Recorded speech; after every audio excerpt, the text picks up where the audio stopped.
వాక్య భాగంలోకి వెళ్ళే ముందు చిన్న ప్రార్థన చేసుకుందామండి. ప్రార్థన.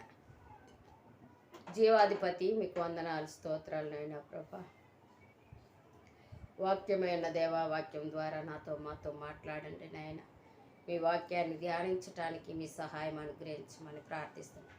మీ సన్నిధి, మీ సహాయం మాకు తోడుగా ఉంచండి. మీ కృప చూపించమని ప్రార్థిస్తున్నాను దేవా.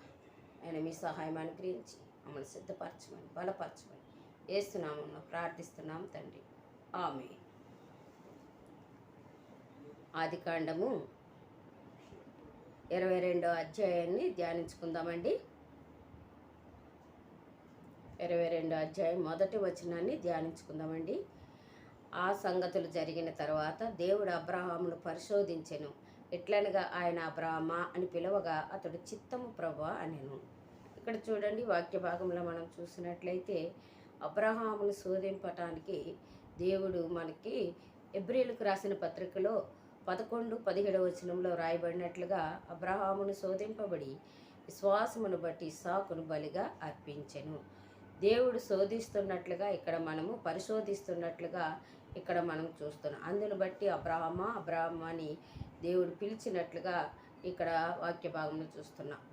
అబ్రహాము పరిశోధించాడు. అబ్రహామును దేవుడు పరిశోధించాడు. దేవుడు తరచుగా కొందరు వ్యక్తుల్ని కొన్ని విషయాలని త్యాగం చేయమని అడుగుతాడని మనం వాక్యం ద్వారా చూస్తూ ఉన్నాం. అబ్రహామును మొదట తన దేశాన్ని, బంధువులను విడిచిపెట్టమన్నాడు. ఆదికాండం 12:1 మనం ఆ విషయాన్ని చూసాం. తర్వాత ఇస్మాయిల్ గురించిన మరి ఆశలను వదులుకోమని చెప్పటం కూడా మనం ఆదికాండం 17లో మనము చూసాం. చివరిగా తన ముద్దుల కుమారుడైన ఇస్సాకును వదులుకోమని అంటున్నట్లుగా ఇక్కడ వాక్య భాగంలో మనం చూడవచ్చు. అలాగే తన కోసం సమస్తాన్ని విడిచిపెట్టాలని మరి యేసు ప్రభువారు తన శిష్యులను అడగటం కూడా మనము వాక్య భాగాల్లో మనం చూసాం. మత్తయి సువార్త, మార్కు సువార్త, లూకా సువార్తల ఆ విషయాన్ని మనము గమనిస్తాం. దేవుడు తన పట్ల తన ప్రజల ప్రేమను, నమ్మకాన్ని, విధేయతను పరీక్షిస్తాడని మనము తెలుసుకోవాలి. ఈ పరీక్షలు కష్టతరంగా, బాధకరంగా ఉన్నప్పటికీ వాటిని సహించే వారికి మేలు కలుగుతాయని వాక్యం ద్వారా మనం నేర్చుకుంటున్నాం. వారి విశ్వాసాన్ని వృద్ధి చేసి అనేకమైన ముఖ్య విషయాలను, పాఠాలను వారికి నేర్పిస్తాడని వాక్యం ద్వారా మనము తెలుసుకోవచ్చు. ఆయన మనలో ఉంచిన మంచిని వెలికి తీయాలని ఆయన ఉద్దేశం. దేవుడు మనల్ని పరిశోధిస్తాడు. మనలో ఉన్న మంచితనాన్ని బయటకు తీసుకురావాలని ఆయన ఉద్దేశం. కానీ మరి సాతాను యొక్క ఉద్దేశము మన భ్రష్ట స్వభావాన్ని, చెడుని బయటకు తీసుకురావాలని పరిశోధించటం అనేది జరుగుతుందని వాక్యం ద్వారా మనం చూడవచ్చు. 2వ వచనంలో, అప్పుడు ఆయన, నీకు ఒక్కడై ఉన్న నీ కుమారుని అనగా నీవు ప్రేమించి ఇస్సాకుని తీసుకుని మోరియా దేశములకు వెళ్ళి అక్కడ నేను నీతో చెప్పబో పర్వతములలో ఒక దాని మీద దహన బలిగా అతన్ని అర్పించమని చెప్పాను. ఒకే ఒక కొడుకు ఇస్మాయిలు, దాసీకు పుట్టిన కొడుకు, అబ్రహాముకు అతని భార్యకు పుట్టిన ఏకైక సంతానము ఇక్కడ మనం చూస్తూ ఉన్నామండి. మొట్టమొదట దాసి సంతానాన్ని చూసాము. అతన్ని అరణ్యములు విడిచిపెట్టడం అనేది జరిగింది. ఇప్పుడు సారా వలన కలిగిన సంతానాన్ని ఏకైక కుమారుడిగా ఇక్కడ మనం చూస్తున్నాం. అతడే ఇస్సాకుగా మనకు కనబడుతున్నాడు. దేవుని యొక్క నిబంధనకు, ప్రమాణాలకు సంబంధించిన కుమారుడిగా ఈ కుమారుడు కనబడుతూ ఉన్నాడు. అయితే ఏకైక నిజదేవుడు ఇతర దేవుడుకు మరి బలిమ్మని అడగడని మనం ఇక్కడ నేర్చుకోవాలి. అంతేకాదండి, ఎందుకంటే ఇతర దేవుళ్ళు దేవుళ్ళే కాదు కాబట్టి వాళ్లకు ఏదైనా అర్పించడం ఎవరికైనా సరే అది మంచి. సాటి మనుషులను బలివ్వటం అనేది సరైన పద్ధతి కాదని దేవుని వాక్యం మనకి తెలియపరుస్తుంది. సాటి మనుషులను బలివ్వటం అంతకన్నా హీనమైన పరిస్థితి వేరే ఏది ఉండదని మనం గమనించాలి. భూమిపై ఉన్నవన్నీ మనుషులందరూ సర్వసృష్టికర్త అయిన దేవునికి చెందిన వారని యెహెజ్కేలు గ్రంథంలో రాయబడటం మనం చూస్తాం. అంతేగాక ఆయన విమోచించిన వారిని రెండింతల ఆశీర్వాదాలతో ఆయన సొత్తుగా ఆయన ఆశీర్వదిస్తాడని, మనుషులంతా కూడా దేవుని ఆస్తి గనుక వారితో ఏం చేయటం ఆయనకి ఇష్టమైతే అలా చేయవచ్చని, కావలిస్తే తనకు వారిని హోమ బలిగా అర్పించమని కూడా అడిగే హక్కు దేవునికి ఉందని మనం గమనించాలి. ఇస్సాకును అర్పించమని అబ్రహాంకు చెప్పడం ఎలాంటిదే అని దేవుడు న్యాయవంతుడు, పవిత్రుడైన దేవుడు గనుక గుర్తించుకోవాలని మనము గమనించాలి. తప్పు పని చేయమని అబ్రహామును ఎన్నడూ కోరడు. నిజానికి వేరొక మనిషిని బలిగా ఇమ్మని ఒక మనిషిని దేవుడు అడగటం బైబిల్ గ్రంథం అంతట్లో కూడా ఒకే ఒకసారిగా ఇక్కడ వ్రాయబడినట్లు మనం చూస్తాం. ఇందులో దేవునికి రెండు ఉద్దేశాలు ఉన్నట్లు మనం చూడవచ్చు. అబ్రహాము యొక్క భక్తి, నిష్ఠ, నమ్మకాలను పరీక్షించాలని దేవుడు మరి చూసినట్లుగా మొట్టమొదటిగా మనం చూస్తున్నాం. రెండవది, లోక పాపాల కోసం తన కుమారుడైన యేసుక్రీస్తును అర్పించబోతున్న తన చర్యకు ముందుగా ఒక గుర్తుగా ఇసాకును చూపించటం అనేది జరిగినట్లుగా ఇక్కడ మనము చూడవచ్చు. ఇది అబ్రహాముకు పరీక్ష. ఇస్సాకు అబ్రహాముకు ఏకైక కుమారుడని, అతడు వారసుడని కూడా మనం గమనించగలం. దేవుని నిబంధన అతని మూలంగా స్థిరపడుతుందని దేవుడు అబ్రహాముతో చెప్పాడు. దేవుని మాటకే వ్యతిరేకంగా ఉన్నట్లుగా ఈ బలి మనకి కనబడుతూ ఉంది. దేవుని ఆజ్ఞ ఎదురైతే అబ్రహాము దేవుని మాటపై ఇంకా నమ్మకం నిలుపుతాడా లేదా అనే పరీక్షను ఎదుర్కొంటున్నట్లుగా చూడవచ్చు. దేవుడు ఎలాంటి తప్పిదం చేయడని, తన మాటను మేరడని నమ్ముతాడా లేదా అనేది అబ్రహాము పరీక్షగా ఇక్కడ ఉన్నట్లు మనం చూడవచ్చు. దేవుడు తనకు ఒక పని చేయమన్నాడంటే దాని వెనుక సరైన కారణం తప్పక ఉంటుందని అబ్రహాము గమనించగలడని దేవుని ఉద్దేశం. దేవుడు ఏదో ఒక విధంగా తన వాగ్దానాన్ని నెరవేరుస్తాడని నమ్మాలి. కాబట్టి ఇస్సాకును మరి బలి ఇవ్వటానికి సిద్ధపడినట్లుగా అబ్రహాము చూస్తున్నాం. దేవుడు తన మాటను నిలబెట్టుకునేందుకు అతను తిరిగి బ్రతికిస్తాడని అబ్రహాము నమ్మినట్లుగా ఇక్కడ మనము వాక్యం ద్వారా చూడవచ్చు.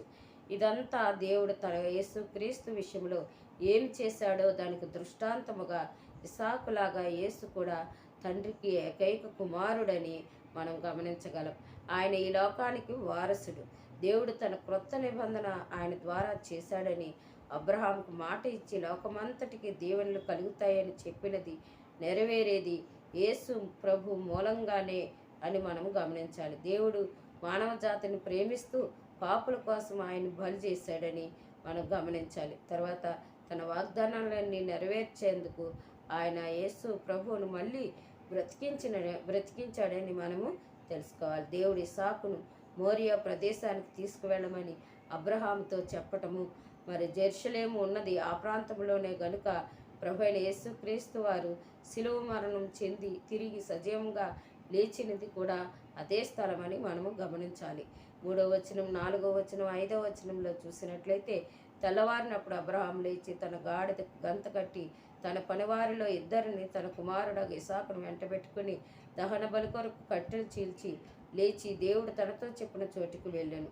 తెల్లవారుగానే చూడండి, అబ్రహాము గాడిద గంతలు కట్టి తన యొక్క సామాగ్రిని అంతా కూడా సిద్ధపరచుకొని మరి దేవుడు తనకు చెప్పిన దాన్ని చేయటానికి నిశ్చయించుకున్నట్లుగా ఇక్కడ మనకి కనబడుతున్నాడు. దేవునికి విధేయత చూపుతున్నవాడుగా మనము ఇక్కడ అబ్రహామును చూస్తున్నాం.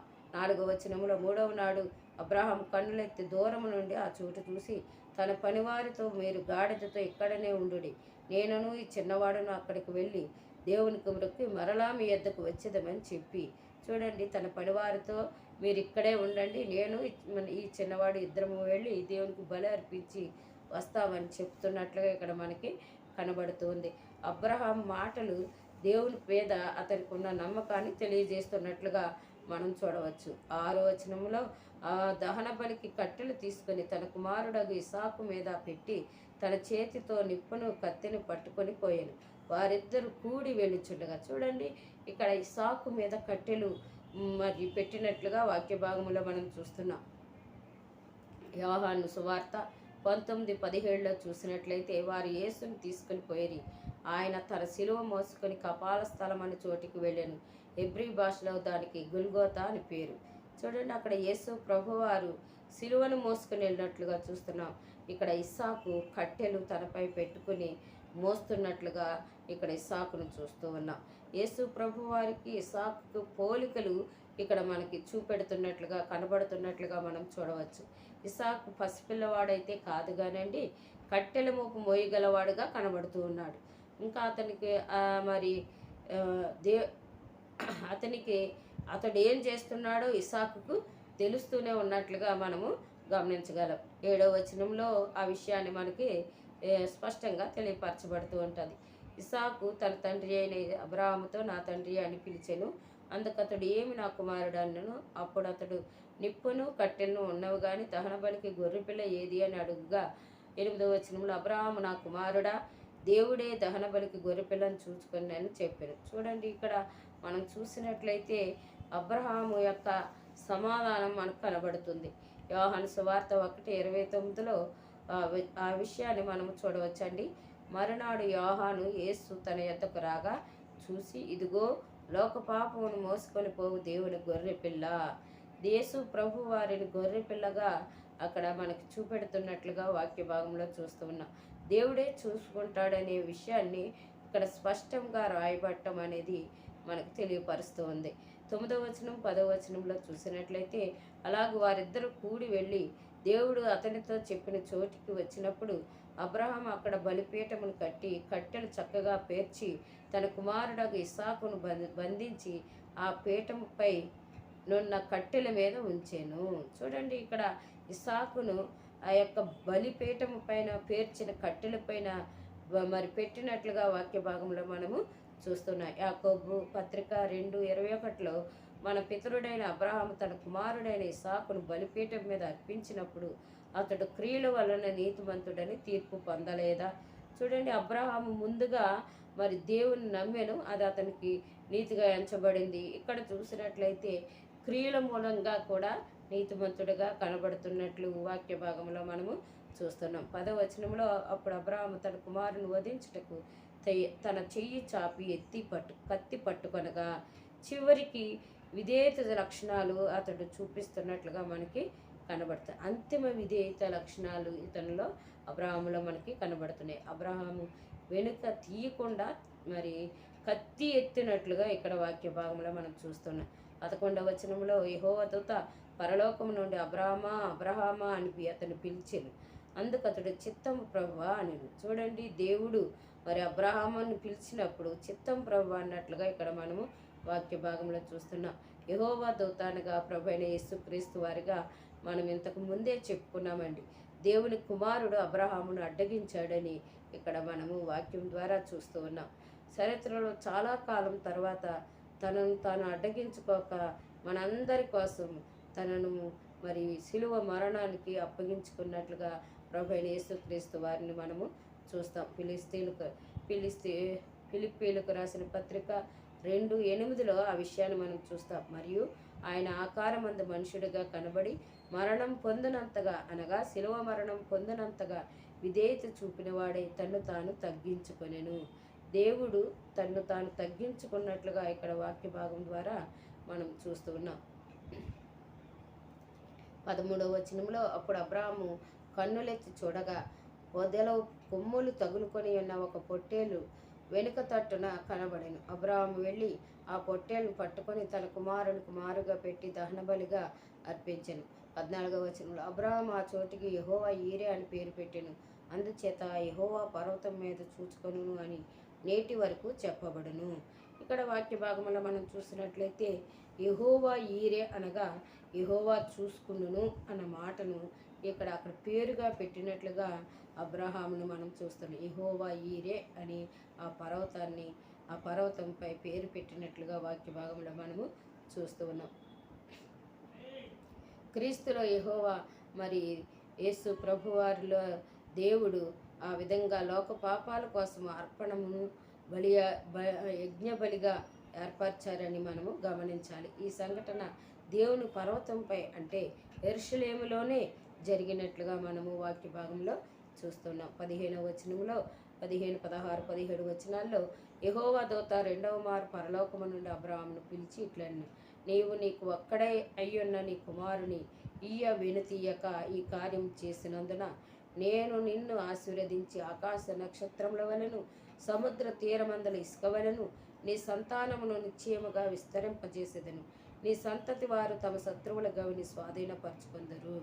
ఇక్కడ మనం చూసినట్లయితే అబ్రహాము దేవుడు చెప్పినట్లుగా చేయటము మరి అందువలన దేవుడే మరి అబ్రహామును దీవించినట్లుగా మనం వాక్య భాగంలో చూస్తున్నాం. దేవుని పట్ల విధేయత చూపిస్తూ ఉన్నప్పుడు ఎల్లప్పుడూ దీవెనలు మరి కలుగుతాయని వాక్యం ద్వారా మనము చూడవచ్చు. అబ్రాహాముకే కాదండి, అబ్రాహాము యొక్క సంతానానికి కూడా ఆ దీవెనలు కలుగుతాయని వాక్యం ద్వారా మనము నేర్చుకుంటున్నాం. 18 నుంచి 24 వచనాలు మనం చూసినట్లయితే, మరియు నీవు నా మాట విననందున భూలోకములోని జనములన్నీ నీ సంతానం వలన ఆశీర్వదింపబడును, నా తోడని ప్రమాణం చేసి ఉన్నానని యెహోవా సెలవిచ్చినను. తరువాత అబ్రాహాము తన పనివారి వద్దకు తిరిగి రాగా వారు లేచి అందరూ కలిసి బేర్షెబాకు వెళ్ళిరి. అబ్రహాం బేర్షెబాలో నివసించను. ఆ సంగతులు జరిగిన తర్వాత అబ్రహామునకు తెలుపబడినదేమనగా, మిల్కాను ఆమెయు నీ సహోదరుడకు నాహోరునకు పిల్లలను కనెను. నాహోరు అనగా మనము ఆదికాండము 11వ అధ్యాయము 29వ వచనములో మనం చూస్తాము. అబ్రాహామును నాహోరును వివాహం చేసుకునేది. అబ్రాము భార్య పేరు షారయి, నాహోరు భార్య పేరు మిల్కా. ఆమె మిల్కాకును ఇసాకును తండ్రి అయిన ఆరాను కుమార్తె. ఇక్కడ మనం చూసినట్లయితే వారి యొక్క క్రమము మనకి కనబడుతూ ఉంది. 21వ వచనంలో వారు ఎవరెవరనగా, అతని జ్యేష్ఠ కుమారుడైన ఊజు, ఇతని తమ్ముడైన బూజు, ఆరాము తండ్రి అయిన కెమూయేలు, కెసేదు, హజో, షిల్దాస్, ఇద్రాప్, బెతూయేలు రిబ్కాను కనెను. ఆ 8 మందిని మిల్కా అబ్రహాం సహోదరుడగు నాహోరునకు కనెను. ఇక్కడ మనం చూసినట్లయితే రిబ్కా ఇక్కడ మనకి నాహోరుకు మరి సహోదరిగా ఇక్కడ మనము రిబ్కాను గురించి చూడవచ్చండి. ఆదికాండము 24వ అధ్యాయంలో ఇస్సాకు తల్లి అయిన శారా గుడారములోనికి ఆమెను తీసుకొని పోయెను. అట్లు అతడు రిబ్కాను పరిగ్రహింపగా ఆమె అతనికి భార్య ఆయను. అతడు ఆమెను ప్రేమించెను. అప్పుడు ఇస్సాకు తన తల్లి విషయమే దుఃఖ నివారణ పొందెను. ఇక్కడ దుఃఖ నివారణ పొందటానికి రిబ్కా సహాయపడినట్లుగా ఇక్కడ మనము చూస్తున్నాం. 24వ వచనములో, మరియు రయోమా అను అతని ఉపపత్నియు తెబాహును, గహామును, తహాసును, మయాకను కనెను. ఇక్కడ వాక్య భాగంలో నాహోరుకి కలిగిన సంతానాన్ని గురించి, నాహోరు గురించి వ్రాయబడినట్లుగా మనము చూస్తున్నాం. ఈ చివరి మరి 24 వచనాల్లో చూస్తే మనం 18వ వచనం నుంచి 15వ వచనం నుంచి చూసినట్లయితే, దేవుడు అబ్రహాముకు మరి ముందెన్నడూ కూడా పొందని అనేకమైన అద్భుత విషయాలను వాగ్దానం చేసినట్లుగా ఇక్కడ వాక్య భాగంలో మనం చూస్తాం. మనం దేవుని కోసం వస్తువులను వదులుకున్నప్పుడు వర్ణించలేని ఆశీర్వాదాలు కలుగుతాయని మనకి వాక్యం ద్వారా తెలియపరచబడుతుంది. దేవుడు మనల్ని ఎంతగా ప్రేమిస్తున్నాడు, మరియు మన పాపాల నుండి మనం రక్షించడానికి తన కుమారుడైన మరి యేసు ప్రభు వారిని ఎలా పంపారో దాన్ని అంతటిని కూడా మనము వాక్యంలో చూస్తూ ఉన్నాం. యేసు ప్రభు వారు చనిపోయినప్పటికీ అతను తిరిగి బ్రతికాడు, మరియు మనందరి విమోచన కోసం మనం అతని యొద్దకు రావాలని కోరుతున్నాడు.